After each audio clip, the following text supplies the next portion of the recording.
Hi, good evening all. Mid ക്യാപ്പിൻ്റെ post മാർക്കറ്റിലേക്ക് സ്വാഗതം. അപ്പോൾ ഇന്ന് നമ്മൾ പറഞ്ഞ പോലെ തന്നെ ഒരു ബിഗ് ഗ്യാപ്പ് ഡൗൺ ആണ് ഉണ്ടായത്.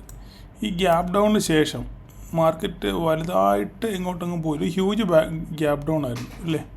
ഹ്യൂജ് ഗ്യാപ്പ് ഡൗൺ നമ്മൾ ഈ പറഞ്ഞ ലെവലിൽ വന്നിട്ട് മാർക്കറ്റ് ഇതായിരുന്നു നമ്മുടെ ലൈൻ 12,321. ആ റേഞ്ചിൽ വന്നിട്ട് മാർക്കറ്റ് കുറേ നേരം കൺസോളിഡേറ്റ് ചെയ്തു. മാർക്കറ്റ് താഴെ വന്നെങ്കിലും ഒരു മേലോട്ട് പൊങ്ങാനുള്ളൊരു മൊമെൻറ്റം കാണിച്ചായിരുന്നു. അപ്പോൾ നമ്മളിവിടെ വന്നപ്പം ചെറിയൊരു PCE കോൾ എടുത്തായിരുന്നു. നമുക്കൊരു 15 പോയിൻ്റ് കിട്ടി ഇല്ലേ, 15 പോയിൻ്റ് എക്സിറ്റ് ആകാൻ പറ്റി. കൈ ഹോൾഡ് ചെയ്തവർക്ക് നഷ്ടം സംഭവിച്ച് കാണണം. ഓക്കെ, അത് പോട്ടെ, അതിനെപ്പറ്റി സംസാരിച്ച കാര്യമില്ല, ഓരോരുത്തരുടെ മനോഗതമല്ലേ.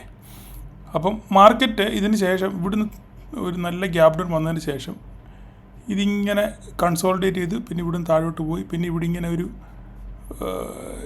മാർക്കറ്റ് താഴോട്ട് പൊട്ടി വീഴാൻ ഒരു മടിയുള്ള പോലെ. കാരണം ഓൾറെഡി ഇത്രയും ഗ്യാപ്പ് ഡൗൺ വന്നു. പിന്നെ ഏകദേശം 600 മുതൽ 300, ഏകദേശം 300 പോയിൻ്റോളം ഗ്യാപ്പ് ഡൗൺ വന്നു. പിന്നെ അവിടുന്ന് പിന്നെ മാർക്കറ്റ് പിന്നെ താഴോട്ട് പോകാനുള്ളൊരു മൊമെൻറ്റം കാണിച്ചില്ല. കാരണം ഇത്രയും വീണില്ല. മിഡ് ക്യാപ്പിലൊക്കെ ഇത്രയും വീണെന്ന് പറഞ്ഞു കഴിഞ്ഞാൽ വളരെ റയറായിട്ട് സംഭവിക്കുന്ന കാര്യമാണ്.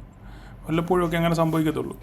അപ്പോൾ നമ്മൾ ഇവിടുന്ന് ഒരു ഇവിടെ പിന്നെ കുഴപ്പമെന്ന് പറഞ്ഞാൽ ഇവിടെ നമ്മളൊരു ട്രേഡ് എടുത്തു കഴിഞ്ഞാൽ മാർക്കറ്റ് ഇങ്ങനെ ഇതുപോലെ താഴോട്ട് വീഴുവാണെന്നുണ്ടെങ്കിൽ ഓക്കെ, നമുക്കൊരു ഗെയിൻ ഉണ്ടാകും. അല്ലാതെ ഇതിങ്ങനെ, കാരണം ഇന്ന് മിഡ് ക്യാപ്പിൻ്റെ എക്സ്പയറി ഡേ ആയതുകൊണ്ട് മാർക്കറ്റ് ഇങ്ങനെ കൺസോളിഡേറ്റ് ചെയ്യുന്നതുകൊണ്ട് പ്രശ്നം എന്ന് പറഞ്ഞു കഴിഞ്ഞാൽ നമ്മുടെ പ്രീമിയം ഡീക്കെ ആയി പോകും. അത് മാത്രമല്ല, നമുക്ക് ഇവിടെ ഇന്ന് ഈ മാർക്കറ്റ് ഓപ്പൺ ചെയ്തപ്പോൾ തന്നെ നമ്മുടെ വിക്സ് ഭയങ്കരമായിട്ട് കൂടി 23 വരെ വന്നു. 22-23 റേഞ്ചിൽ വിക്സ് വന്നു. അപ്പം ആ പ്രീമിയം ഭയങ്കര കൂടുതലായിരുന്നു. ആ റേഞ്ചിൽ നമ്മൾ പ്രീമിയം എടുത്താൽ തന്നെ പിന്നെ കുറേ നേരം കൺസോളിഡേറ്റ് ചെയ്യുമ്പോൾ ആ പ്രീമിയം മെൽറ്റായി പോവും. പിന്നെ ഇവിടുന്ന് ഇങ്ങോട്ട് സപ്പോർട്ട് പൊട്ടിച്ച് താഴോട്ട് വന്നു. നമുക്ക് ഇവിടുന്ന് ഒരു മൊമെൻറ്റം നമുക്ക് ഒരു ഫോൾ മൊമെൻറ്റം നമുക്ക് പിന്നെ കിട്ടിയിട്ടില്ല ഈ ഗ്യാപ്പ് ഡൗണിന് ശേഷം. അപ്പോൾ അതുകൊണ്ട് നമുക്ക് അവിടെ ഒരു ട്രേഡ് ഓപ്പർച്യൂണിറ്റി വളരെ ബുദ്ധിമുട്ടാണ്. അപ്പോൾ അങ്ങനെ ഉള്ള സാഹചര്യങ്ങൾ നമ്മൾ നെക്സ്റ്റ് എക്സ്പയറി ട്രേഡുകളാണ് സാധാരണ എടുക്കാറുള്ളത്. കാരണം ഇത് നമുക്ക് ഇന്നിപ്പോൾ എക്സ്പയറി ആയി പോകും, ഒന്ന് 0 ആയി പോകും, അല്ലെങ്കിൽ നമുക്ക് നല്ലൊരു നഷ്ടം വരും. അപ്പോൾ ഇങ്ങനെയുള്ള മാർക്കറ്റ് നമ്മൾ ആക്ച്വലി ട്രേഡ് ചെയ്യാതിരിക്കുന്നതല്ല. അല്ലെങ്കിൽ ആ ഒരു മൊമെൻറ്റം 2-3 ക്യാൻഡലിലുള്ള മൊമെൻറ്റം ക്യാപ്ചർ ചെയ്തിട്ട് നമ്മൾ മാറി നിൽക്കുക എന്നുള്ളത് മാത്രമാണ് ഇങ്ങനെയുള്ള മാർക്കറ്റിൽ നമുക്ക് ചെയ്യാൻ പറ്റുന്ന കാര്യം. ഇതിന് ശേഷം താഴെ വന്നിട്ട് പിന്നെ ഇവിടുന്ന് ഒരു വലിയ റിക്കവറി കാണിച്ചു. പക്ഷേ ഈ റിക്കവറി കാണിച്ചെങ്കിൽ വളരെ പതിയാണ് ഈ മാർക്കറ്റ് കയറിപ്പോയത്. അങ്ങനെ പതിയെ കയറി പോകുമ്പം എന്താ കുഴപ്പം പറഞ്ഞാൽ പ്രീമിയം കണ്ടമാനം മെൽറ്റായി പോകും. അപ്പോൾ നമുക്കിവിടെ ഒരു ഓപ്പർച്യൂണിറ്റി ഇല്ല, ഒരു സ്ട്രാറ്റജികളോ കാര്യങ്ങളോ ഒന്നും ഒരു മൊമെൻറ്റം കാണാൻ നമുക്ക് പറ്റിയില്ല. അതുമാത്രമല്ല, ഇവിടുന്ന് നിങ്ങളിപ്പം ഇവിടെ ഒക്കെ ഗ്യാപ്പ് ഡൗൺ മാർക്കറ്റ്, പൊട്ടി വീഴുന്ന മാർക്കറ്റ് നമ്മൾ എടുത്തെന്ന് വിചാരിച്ചു. നിങ്ങളിപ്പോൾ ഇവിടുന്ന് ഒരു എടുത്തു കഴിഞ്ഞാൽ ഇവിടുന്ന് എടുക്കുന്ന ഇവിടെ വരുമ്പം ഏകദേശം നിങ്ങൾ വാങ്ങിച്ച പൈസയുടെ പകുതി പോലും കാണുകയില്ല.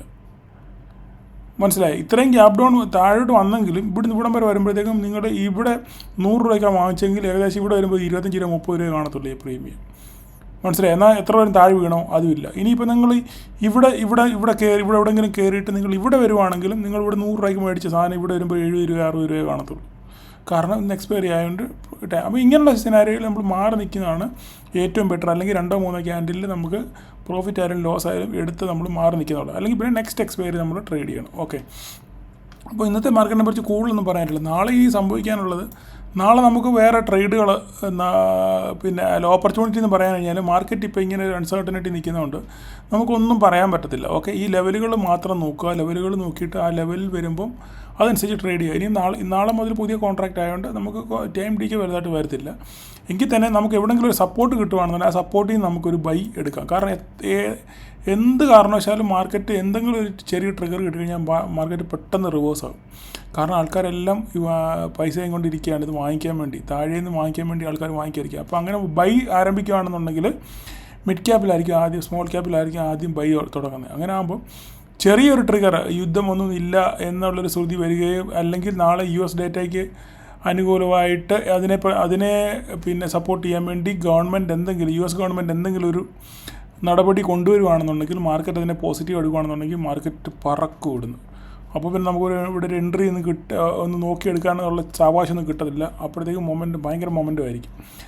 അപ്പോൾ ആ ഒരു ഓപ്പർച്യൂണിറ്റി കൊണ്ടാണ് നമ്മൾ നോക്കുന്നത്. എന്നാൽ തന്നെ അതേസമയം യുദ്ധം ഉണ്ടാകുകയാണെന്നുണ്ടെങ്കിൽ മാർക്കറ്റ് പിന്നെയും പൊട്ടി താഴോട്ട് വരാനുള്ള സാധ്യതയുണ്ട്. എന്തായാലും 12,000 ഞാൻ പ്രതീക്ഷിക്കുന്നത്. 12,000-ന് താഴോട്ട് പോയി കഴിഞ്ഞാൽ പിന്നെ നമുക്ക് എന്ത് സംഭവിക്കുന്നുള്ള കാര്യം നമുക്ക് കണ്ടറിയണം. ഓക്കെ, അപ്പം നാളെ ഇതേ ലെവലുകൾ തന്നെയാണ്, ഈ ലെവലുകൾക്കൊന്നും മാറ്റമില്ല. ഈ ലെവലുകളിൽ തന്നെ നോക്കിയിട്ട് മാർക്കറ്റ് എവിടെ വരുന്നു, ഗ്യാപ്പ് ഡൗൺ എങ്കിൽ ഗ്യാപ്പ് ഡൗൺ, ഗ്യാപ്പ് അപ്പ് എങ്കിൽ ഗ്യാപ്പ് അപ്പ് നോക്കിയിട്ട് നമുക്ക് ചെയ്യാൻ മാത്രമേ പറ്റത്തുള്ളൂ. കാരണം നമുക്ക് കൺഫേം ആയിട്ട് ഒരു കാര്യം പറയാൻ പറ്റത്തില്ല. കാരണം ഇങ്ങനെ ഒരു അൺസർട്ടനിറ്റി ഗ്ലോബലി നിൽക്കുന്നതുകൊണ്ട് നമുക്കൊന്നും ചെയ്യാൻ പറ്റത്തില്ല. ഓക്കെ, അപ്പം നാളെ നമുക്ക് ലൈവ് മാർക്കറ്റിൽ കാണാം. അപ്പം എല്ലാവർക്കും താങ്ക് യു.